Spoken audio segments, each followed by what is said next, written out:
Hi friends, in this video I will explain the concept of packet switching for 5 marks or maybe 6 marks. In data communication, when the message needs to be sent from one end system to another through a packet switching network, it must be divided into the smaller units called packets. These packets can be either fixed or variable size depending on the network and protocol being it has been used. So key features of packet switching. No resources allocations. Unlike circuit switching network, packet switching does not reserve any specific resources like bandwidth or processing time for the packets. Resources are allocated only when needed and packets are processed on the first come first serve basis. Possible delays. Since there is no dedicated path or reserved resource are present, packet might experience the delay.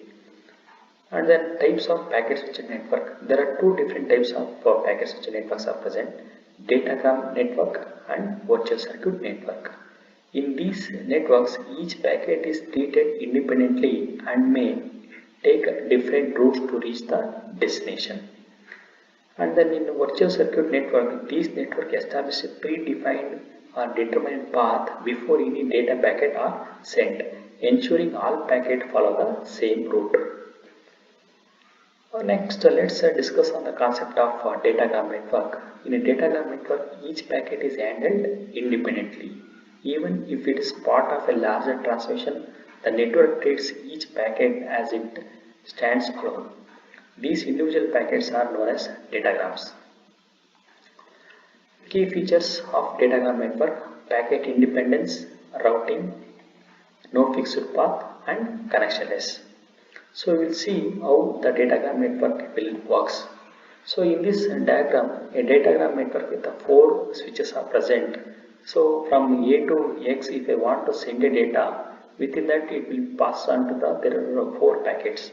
And then you can observe in this the router, the packet, it will not reach the destination via the same path.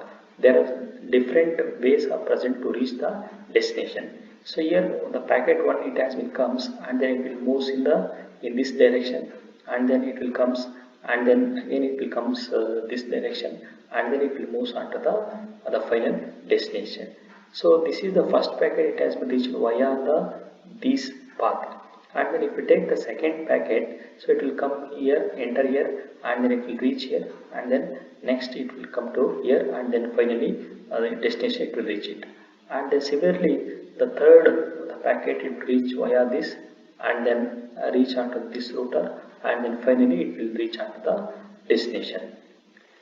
So and then in the datagram network, each switches uses the routing table based on destination address to forward the packets. These tables are dynamic and updated regularly. If we consider this router as a the input and then output, and then this is input and then output, then in each and every which packet is entering, and then it has been reaching onto the which port. And destination address: every packet in a datagram network has a header containing a destination address. Upon receiving a packet, the switches checks this address and uses the routing table to determine the appropriate forwarding port. This destination address remains unchanged throughout the packet journey. So next here, if you look onto the delay, so total delay is equal to 3t plus 3r plus w1 plus w2. So within this, the despite of efficiency, datagram network can experience higher delay compared to the virtual circuits networks. Although there is no setups or no trade out phases, each packet may encounter waiting times at switches. So this it is going to representing what are the delays whenever the packet has been reached to the sender to the receiver.